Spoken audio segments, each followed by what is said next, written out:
काम का बंटवारा। सुधा और रमा दो घर की बहुएं। एक रमा कामकाजी तो सुधा घर पर रहने वाली घरेलू। देखो, दोनों बहुएं हो घर की, दोनों का काम करना घर में बराबर का बनता है। तो बहुओं, तुम दोनों ही आपस में डिसाइड कर लो कि कौन क्या करेगा, क्योंकि मैं कुछ बोलूं और तुम लोगों को समझ में ना आए तो हैं समझ रही हो ना। चलो जाओ, चाय ले आओ। सास तो अपनी बात रखकर चली जाती है, लेकिन दोनों बहुएं ये नहीं समझ पाती कि चाय अब कौन बनाएगा। खैर आगे। सुधा, तुम ना सुबह का काम कर लिया करो, मेरा ऑफिस होता है तो शाम को ऑफिस से आकर मैं कर लिया करूँगी। सुधा जो कि सीधी सी होती है मान जाती है।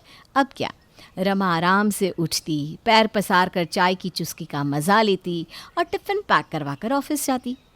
ऑफिस में सहेली कहती है, यार आज तो मुझे खाना बनाती हुई देरी हो गई, जल्दी में सब्जी पैक करना ही भूल गई। वैसे रमा, तूने क्या बनाया है आज? क्या है तेरे डिब्बे में? मेरे डिब्बे में तो पता नहीं, मैं तो नाश्ता करके आती हूँ। लंच में क्या है ये कैसे बताऊँ? क्या बात है यार, कैसे नौकरी के साथ टिफ़िन, घर का काम, हाँ सब कुछ कैसे संभाल लेती है? कुक लगाया है क्या? अरे नहीं, वो क्या है ना, सास ने घर में काम का बंटवारा कर दिया है। सुबह एक बहू, शाम को एक। अच्छा, तो तेरा शाम का काम है। वैसे मैं तो सुबह ही बनाती हूँ, रात को तो वही चलाती हूँ। मुझसे तो घर का काम नहीं होता यार। होता तो मुझसे भी नहीं, लेकिन क्या बोलूँ। चल देखते हैं क्या कर सकते हैं। तू ना एक काम कर, रात को भी कोई ना कोई बहाना करती। पैसे भी कमा रही है, इस काम में तेरी कौन मदद कर रहा है? रमा को सहेली की बात जच जाती है। वो शाम को ऑफिस से निकलती है और इतनी जल्दी पहुंच गई तो खाना बनाना पड़ जाएगा। एक काम करती हूँ, आइसक्रीम खा लेती हूँ यहाँ पार्क में बैठकर। रमा जानबूझकर घर से बाहर रहा करती, लेट पहुंचती। तब तक ससुर के खाने का वक्त हो जाता और सुधा उन्हें खाना दे देती। ऐसा कुछ महीनों से चल रहा था कि एक दिन, देखो बहू, एक बात सुनो, मैं काफ़ी दिनों से देख रही हूँ कि रमा तुम घर का कोई काम नहीं कर रही हो। देखिए सासू माँ, काम की तो बात ही मत करिए। कैसे नहीं कर रही हूँ? ऑफिस का जो काम है वो नहीं है क्या? वहाँ मेरा कौन साथ दे रहा है? कौन कह रहा है कि ला 4 फाइल्स हम निपटा देते हैं? अरे पर रमा, ये क्या बात हुई? तुम शायद नहीं जानती कि सुधा बहू तुमसे ज़्यादा पढ़ी लिखी है, लेकिन फिर भी वो कभी भी घर को इग्नोर नहीं करती।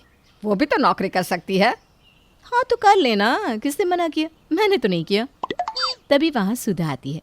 कोई बात नहीं माँ जी, अगर सब नौकरी के लिए बाहर निकल जाएंगे तो घर कौन देखेगा? आप लोगों का भी तो ध्यान रखना है। पापा जी की दवाई, आपकी वक्त पर मालिश, सब कुछ तो ज़रूरी है ना। सास रमा की ओर देखती है। रमा धीरे से सर नीचे कर लेती है। वैसे भी रमा, तुम नौकरी करती हो तो तुम कमाती हो, मैं नहीं ना। हम तुम्हारे पैसे रखते हैं क्या? नहीं ना, समझ रही हो ना बात? रमा वहाँ से चली जाती है। सुधा किचन से खाने की थाली सजाकर रमा के कमरे में ले जाती है। रमा खाना खा लो, सुबह से निकलती हो। कोई बात नहीं, खाना मैं बना लिया करूँगी। पता नहीं माँ जी को क्या प्रॉब्लम है। अरे सभी नौकरी करते हैं और जो नौकरी करते वो तो घर का काम नहीं करते, फिर मुझ पर ही जोर क्यों? जाने दो ना, माँ जी की बात का बुरा न माना करो। बस वक्त पर घर आ जाया करो। तुम नहीं आती हो जब तक मुझे चिंता रहती है। वो ऑफिस में काम ज़्यादा होने के कारण रुकना पड़ जाता है। कोई शौक थोड़ी ना है मुझे रुकने का। खैर ऐसे ही काम चल रहा था। रमा सुबह देर से उठती, ऑफिस से अब वो देर से आने लगती है और घर का कोई काम भी नहीं करती। फिर एक रोज़, अरे क्या बात है, तुम इतनी मोटी कैसे होती जा रही हो? रोज़ रोज़ बाहर का खा खा कर। अरे आराम से घर पहुंचूं इसके लिए रोज़ कभी आइसक्रीम तो कभी मोमोज तो कभी गोलगप्पे खा लेती हूँ। फिर क्या होगा, मोटी ही हो जाऊंगी ना। बात तो सही है, अगर वक्त पर पहुंची तो काम करना पड़ेगा, लेकिन ऐसे भी तो नहीं चल सकता ना कि तुम मोटी हो जाए। हाँ तो फिर क्या करूँ, बोल ना। एक काम कर, वक्त से घर जा, फिर जिम के लिए निकल जा। सुबह भी थोड़ा फ्रेश जूस वगैरह पिया कर। अरे कौन बनाएगा जूस? मेरे तो बस की बात नहीं है। अरे कौन, मतलब वो तेरी सुधा? पागल है क्या? एक तो मैं खाना नहीं बनाती, ऊपर से मैं जूस बनवाऊँ, तूफान आ जाएगा घर में। वैसे भी सास ना बहुत गुस्सा रहती है मुझ पर। तुझे ऐसा आइडिया बताऊं कि सास खुद जूस का ग्लास लेकर खड़ी हो जाएगी। सहेली रमा को कहती है कि वो घर जाकर चक्कर खाकर गिर जाए और घर वालों को बोले कि वो माँ बनने वाली है। बस फिर देखे। क्या बात है यार, मैंने तो सोचा ही नहीं था। माँ बनने वाली हूँ ये बोलूँगी और पूरा का पूरा घर मेरे पीछे जूस का ग्लास लेकर भागेगा। सही है यार। रमा घर आती है और प्लान के अनुसार चक्कर खाकर गिर जाती है। माँ, देखो रमा को क्या हो गया, रमा गिर गई। सास, पति, सुधा सभी मिलकर रमा को कमरे में ले जाते हैं। अरे कुछ खाया नहीं है क्या, जो कमजोरी आ गई? नहीं माँ जी, मैंने तो खाना खिलाया था। वो माँ जी, आप ना दादी बनने वाली हैं। क्या?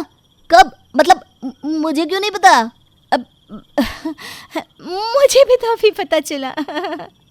अरे चलो, भगवान का शुक्र है, घर में एक बच्चे की किलकारी गूंजेगी।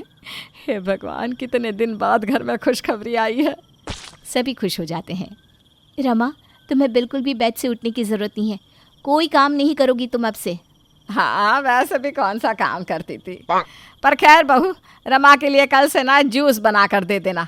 मैं खुद अपने सामने इसे पिलाऊंगी। बच्चे को अच्छे से रखना है, ठीक से बच्चा हो जाए, ये हम लोगों की जिम्मेदारी है। माँ, मैं बहुत खुश हूँ। मेरा सपना था कि मैं अपना बच्चा खिलाऊं। रमा, थैंक्स इतनी बड़ी खुशखबरी देने के लिए। रमा का पति उसे गले लगा लेता है। रमा बहुत खुश रहने लगती है। उसे घर का काम भी नहीं करने दिया जाता है। अरे रमा, ये ले जूस पी ले। बहू, रमा को अब टिफिन में फल काट कर दे दिया कर।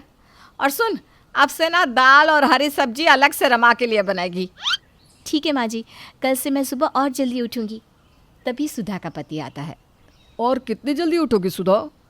हम लोगों को तो ऑफिस में वक्त होता है, 8 से 9 घंटे बाद हम फ्री हो जाते हैं, लेकिन तुम्हारा तो काम खत्म ही नहीं होता। सूरज उगने से पहले और रात चांद निकलने तक तुम काम ही करती रहती हो। अरे हाँ, तो क्या हो गया? अरे रमा बहू माँ बनने वाली है, कोई उसका भी तो ख्याल रखेगा कि नहीं? अरे नहीं जी, ऐसी कोई बात नहीं है। आखिर रमा को इतनी बड़ी खुशी भी तो दे रही है। अब तो रमा खूब चौड़ी होकर रहती, वो किसी को कुछ ना समझती।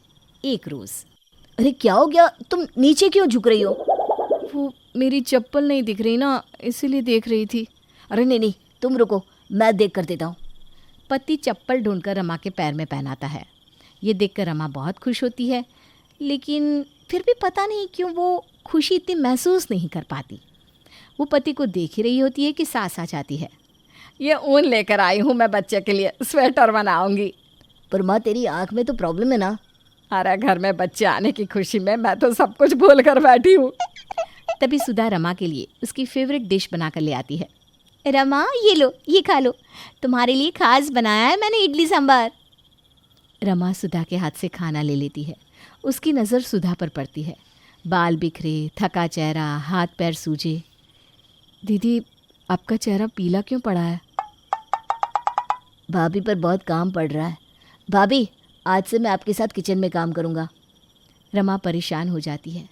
उसे समझ में नहीं आता कि वो काम ना करे इसके लिए कितना बड़ा गुनाह कर रही है। वो सोच ही रही होती है कि सुधा को चक्कर आ जाता है और वो गिर जाती है। भाभी, भाभी क्या हो गया? माँ, मैं डॉक्टर को लेकर आ रहा हूँ। डॉक्टर घर आते हैं, सुधा को देखते हैं। बधाई हो, सुधा माँ बनने वाली है।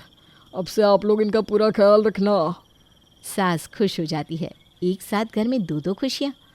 भगवान, क्या बात है, आपने तो इतनी खुशी दी है जितनी मुझे कभी नहीं मिली।